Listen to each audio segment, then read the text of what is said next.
दोस्तों, पाकिस्तान में new provinces की बिहिस एक बार फिर एचओटी हो गई है। हुकूमत आखिर क्या करने जा रही है? क्या पाकिस्तान में वाकई नए सूबे बनाने का बिग प्लान तैयार हो रहा है? लेकिन सबसे बड़ा सवाल ये है, क्या हुकूमत न्यू प्रोविंसेस के जरिए गवर्नेंस बेहतर करना चाहती है या फिर हुकूमत को एक नए पॉलिटिकल इशू में उलझाया जा रहा है? और दूसरा सवाल, क्या मौजूदा पॉलिटिकल और इंटरनल सिचुएशन में नए सूबे बनाना पाकिस्तान के लिए फायदेमंद होगा या ये एक नई पॉलिटिकल कंट्रोवर्सी को जन्म देगा? दोस्तों, गवर्नमेंट, ऑपोजिशन और पार्लियामेंट तीनों का इस मामले में क्या रोल होगा? और अगर न्यू प्रोविंसेस बन गए तो किसको फायदा होगा और किसकी पॉलिटिक्स बदल जाएगी? ये पूरी बिग अपडेट जानने के लिए वीडियो को आखिर तक जरूर देखें, क्योंकि असल गेम अभी बाकी है।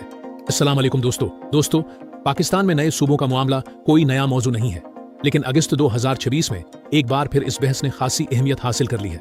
और इस बार बात सिर्फ सियासी नारों तक महदूद नजर नहीं आ रही। 30 जुलाई 2026 को वजीर दाखिला मोहसिन नकवी ने वाज़ेह तौर पर कहा कि मुल्क के मसाइल के हल के लिए सियासी जमातों को मुख्तलिफ कौमी मामलात पर मिल बैठना चाहिए, जिनमें न्यू प्रोविंसेस का मामला भी शामिल है।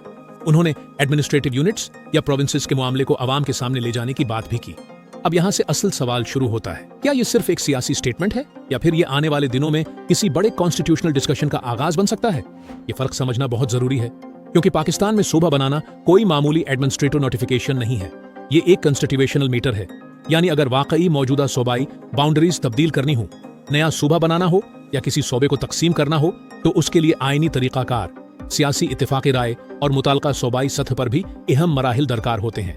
तो क्या सिर्फ हुकूमत चाहने से नए सूबे बन जाएंगे?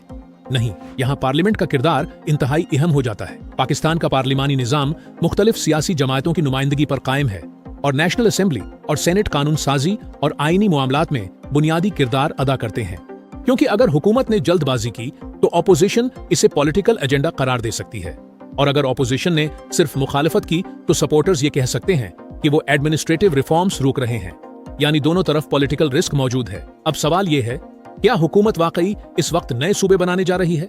इस वक्त अवेलेबल इंफॉर्मेशन की बुनियाद पर यह कहना कबल अज वक्त होगा कि हुकूमत ने किसी नए सूबे की हतमी मंजूरी दे दी है। लेकिन यह जरूर कहा जा सकता है कि न्यू प्रोविंसेस का मसला दोबारा नेशनल पॉलिटिकल कॉन्वर्सेशन में आ गया है, और जब एक वफाकी वजीर तमाम सियासी जमातों को इस मसले पर मिल बैठने की दावत देता है तो इस स्टेटमेंट को मुकम्मल तौर पर इग्नोर भी नहीं किया जा सकता।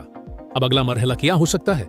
सबसे पहले पॉलिटिकल कंसल्टेशन, फिर पॉसिबल प्रपोजल्स, फिर कॉन्स्टिट्यूशनल और लीगल फ्रेमवर्क, उसके बाद पार्लियामेंट में डिबेट, और अगर मामला वाकई आगे बढ़ा तो मुताल्लिका सूबों की कॉन्स्टिट्यूशनल रिक्वायरमेंट्स भी पूरी करना होंगी। यानी ये ओवरनाइट डिसीजन नहीं हो सकता, ये एक लॉन्ग पॉलिटिकल प्रोसेस होगा। और यहाँ एक और इंटरेस्टिंग सवाल पैदा होता है, अगर नए सूबे बनते हैं तो क्या पाकिस्तान मजबूत होगा या मजीद सियासी तकसीम का शिकार होगा? इसका जवाब उस बात पर डिपेंड करता है कि प्रोविंसेस क्यों बनाए जा रहे हैं। अगर मकसद है better governance, equal resource distribution, public service delivery और लोकल रिप्रेजेंटेशन, तो ये एक पॉजिटिव रिफॉर्म हो सकती है। लेकिन अगर मकसद सिर्फ पॉलिटिकल कंट्रोल, इलेक्टोरल एडवांटेज या पावर रिडिस्ट्रीब्यूशन हो तो फिर मसला पैदा हो सकता है। इसीलिए असल डिबेट ये नहीं होनी चाहिए कि सूबे ज्यादा हों या कम। असल डिबेट होनी चाहिए, क्या नया सिस्टम आवाम को बेहतर गवर्नेंस देगा? क्या एक आम शहरी को बेहतर हॉस्पिटल मिलेगा? क्या बच्चे को बेहतर स्कूल मिलेगा? क्या नौजवान को जॉब अपॉर्चुनिटीज मिलेंगी? क्या रोड्स और इंफ्रास्ट्रक्चर बेहतर होंगे? क्या पुलिस और एडमिनिस्ट्रेशन आवाम के ज्यादा करीब होंगे? इसलिए इस डिबेट को जज्बात से नहीं, फैक्ट्स, कॉन्स्टिट्यूशन और नेशनल इंटरेस्ट की बुनियाद पर देखना होगा। दोस्तों, अब बारी आपकी है। फर्ज करें पाकिस्तान में नए सूबे बन जाते हैं, तो क्या ये मुल्क के लिए फायदेमंद होगा या नहीं? आपके ख्याल में नए सूबे बनाने चाहिए या पहले मौजूदा सिस्टम को बेहतर करना चाहिए? दोस्तों, आपकी राय बहुत जरूरी है, क्योंकि आपकी राय दूसरों के लिए भी मुफीद हो सकती है और शायद किसी की सोच बदल सकती है।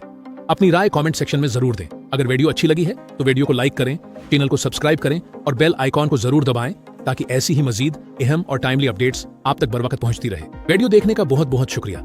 दोस्तों, अपना और अपने प्यारों का ख्याल रखिएगा। उड़ान टीवी से इजाजत दीजिए। अल्लाह हाफिज।